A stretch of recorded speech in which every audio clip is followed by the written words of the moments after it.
बिस्मिल्लाहिर्रहमानिर्रहीम। शुरू अल्लाह ताला के नाम से जो बड़ा मेहरबान और नहायत रहम वाला है।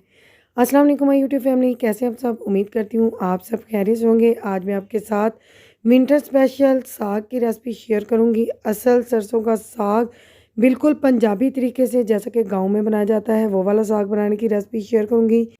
हर किसी के बस की बात नहीं है साग को बना लेना। अक्सर लोग साग तो बना लेते हैं लेकिन अच्छा नहीं बनता है। तो वो कौन सी मिस्टेक करते हैं कि उसके साग में जो है वो पानी रहता है, कच्चा-कच्चा सा साग रहता है। तो मुकम्मल गाइड करूँगी, बहुत स्पेशल से तड़के के साथ आपको साग बनाना सिखाऊँगी तो वीडियो को स्किप मत कीजिएगा, लास्ट तक देखिएगा ताकि हर एक स्टेप आपको समझ में आ सके। फ्रेंड्स, यहाँ पर मैंने 4 किलो साग ले लिया था जिसको हमने काट लिया है। 1.5 किलो इसके अंदर पालक जाएगी, पालक को भी हमने काट लिया है। इसके साथ आप 1 पाव बाथू अगर आपको मिल जाए तो वो डाल लें, क्योंकि आज हमें बाथू नहीं मिला है। तो विदाउट बाथू हम बना रहे हैं। बाथू या पालक कोई भी चीज़ आप ऐड कर सकते हैं। तड़का लगाने के लिए भी स्पेशल सामान मैंने मंगवाया है। वो स्पेशल चीज़ें इसके अंदर जाएँगी जिसमें हरा धनिया है, हरा लहसुन है, हरी मिर्चें हैं, प्याज, लहसुन और अदरक जाएगा। तो मुकम्मल गाइड करूँगी, हर स्टेप को गौर से देखिएगा और फिर इसी तरह से रेसिपी को फॉलो कीजिएगा, फिर ही आपका साग मज़ेदार बनेगा। 1.5 पाव मिर्चें जाएँगी 4 किलो साग के अंदर। तो इस हिसाब से आप तमाम चीज़ों को नोट कर लीजिए। तो फ्रेंड्स, सबसे पहले मैंने साग और पालक को अच्छे से वॉश कर लिया। फ्लेम को मैंने हाई कर दिया है और पकने के लिए हमने इसे चूल्हे पर चढ़ा दिया है। एक बड़े पतीले के अंदर मैंने रखा है क्योंकि हमने साग ज़्यादा लिया है। अब हम इसके अंदर जो चीज़ें ऐड करेंगे बारी-बारी मैं आपको बताती जाऊँगी। हाई फ्लेम पर पहले हमने इसे पकाना है जब तक साग बैठ नहीं जाता है। तो जैसे-जैसे ये पकना शुरू होगा इसके अंदर मैंने 2 लीटर पानी शामिल कर दिया है। बाकी का पानी जो है वो साग खुद ही छोड़ेगा और इसी पानी के अंदर हमारा साग पक जाएगा। 3 से 4 चम्मच इसके अंदर नमक जाएगा या फिर आप एज़ टू टेस्ट डाल लीजिए। एक ग्राइंडिंग जग के अंदर मैंने मिर्चें ऐड कर दी हैं, साथ ही मैंने 2 इंच का टुकड़ा अदरक और 1 गट्टी लहसुन छीलकर ऐड कर दिया है। इसको ग्राइंड करके हम साग के अंदर ऐड करेंगे। अच्छी तरह से ग्राइंड कर लें या फिर आप इसे सिलबट्टे पर भी पीस सकते हैं। बहुत ही मज़ेदार और खुशबूदार बिल्कुल देहात के स्टाइल में हम इसे बनाएँगे। तो एक प्याज काट कर हमने साग के अंदर ऐड कर दिया है, ज़्यादा प्याज ऐड नहीं करना है। यहाँ पर हमारी हरी मिर्चें, लहसुन और अदरक का पेस्ट बन गया तो ये भी हमने इसके अंदर ऐड कर दिया है। सुर्ख मिर्चें बिल्कुल साग के अंदर नहीं जाती हैं, देसी स्टाइल में अगर आप बना रहे हैं तो अगर आप अपनी मर्ज़ी के हिसाब से सुर्ख मिर्चें शामिल करना चाहते हैं तो आप तड़के के वक्त ऐड कर सकते हैं, नहीं तो देहात में जो साग बनता है पंजाबी स्टाइल में वो तो इसी तरह बनता है। फ्रेंड्स, साग ने पकना शुरू कर दिया है। अब हम इसे 2.5 से 3 घंटे छोड़ देंगे मीडियम लो फ्लेम पर। यहाँ पर मैंने 1.5 घंटा हो गया पकते हुए, तो 1.5 घंटे बाद चेक कर लिया है। तो देखिए इस तरह से साग पक रहा है मीडियम फ्लेम पर। तो दोबारा से मैं इसे कवर दूँगी तकरीबन 1.5 घंटे के लिए। 1.5 घंटे के बाद हमने देखा कि हमारा जो साग था वो बिल्कुल गल चुका था, तो अब मैंने इसे बराबर घोटना शुरू कर दिया है।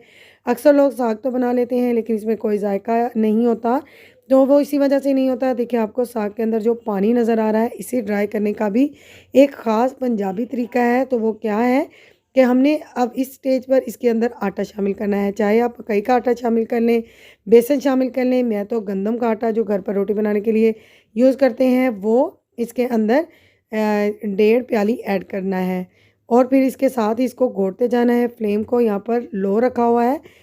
तो इस तरह से आपने इसे मिक्स करते जाना है। इससे ये होगा कि आपका साग जो है वो अच्छे से घुल जाएगा, बिल्कुल भी अलग से पानी इसके अंदर नज़र नहीं आएगा। कच्चापन जो है वो इसी आटे से ही दूर होगा।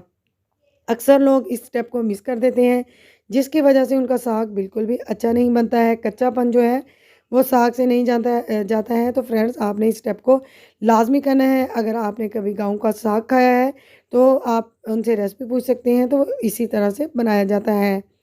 इस स्टेप पर हमारा साग जो है वो डन हो चुका है। अब हम इसे घोट लेंगे अच्छी तरह और इसे आप फ्रीज़ करके 1 साल तक रख सकते हैं, बिल्कुल भी ख़राब नहीं होगा।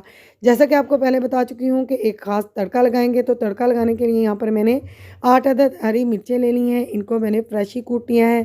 थोड़ा-सा अदरक, लहसुन और 4 जवे लहसुन, एक आधा इंच का टुकड़ा अदरक और थोड़ा-सा प्याज बिल्कुल बारीक काट लिया है मैंने। तड़का लगाने के लिए मैं घी का इस्तेमाल कर रही हूँ।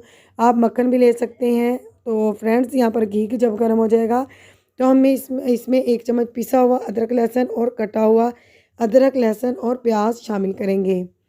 फिर ही जो हमारा तड़का है वो ज़बरदस्त बनेगा। ऐसा साग बनेगा कि जो इसे एक बार खा लेगा तो वो गोश्त का नाम नहीं लेगा, क्योंकि ये बहुत ही मज़े का बनता है।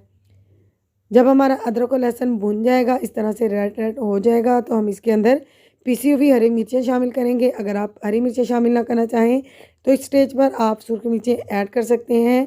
तो मैं आपको यही रिकमेंड करूँगी कि प्लीज़ आप हरी मिर्चें ही ऐड करें अगर आप देहातियों जैसा साग खाना चाहते हैं। अब घोटा हुआ साग हम इसके अंदर ऐड करेंगे। तो हमारा साग तो पहले ही पक चुका था, जस्ट हमने इसे तड़का ही लगाना था। तो साथ ही हम इसके अंदर हरा थोम कटा हुआ और हरा धनिया शामिल करेंगे। अगेन साग शामिल करेंगे और हमारा साग तो रेडी हो चुका है। बहुत ही मज़ेदार, बहुत ही इजी रेसिपी थी जो फ्रेंड्स मैंने आपके साथ शेयर की है। अगर आपको मेरी रेसिपी अच्छी लगे तो प्लीज़ अपना फीडबैक मुझसे ज़रूर शेयर कीजिएगा और मुझे बताइएगा कि आपको मेरे साग की रेसिपी कैसी लगी है, क्योंकि बहुत ही ज़्यादा ओरिजिनल रेसिपी थी। बिल्कुल देहात के स्टाइल से, गाँव के स्टाइल से मैंने इसे बनाया है। जैसा कि गाँव में साग बनता है, ये मेरी नानी ने साग बनाया है, तो बहुत ही मज़ेदार बनता है। अब मैं इसे सर्व करूँगी देसी घी के साथ। अगर आपको मकई की रोटी की रेसिपी चाहिए तो आप मुझे कमेंट बॉक्स में ज़रूर बताइएगा, तो इंशाल्लाह ताला जल्द साग के साथ मकई की रोटी बनाना भी शेयर करूँगी। सो फ्रेंड्स, मिलते हैं इंशाल्लाह ताला नेक्स्ट वीडियो में। तब तक रखिए अपनी बहन को दुआओं में याद। Take care, thanks for watching my video. Allah हाफिज़।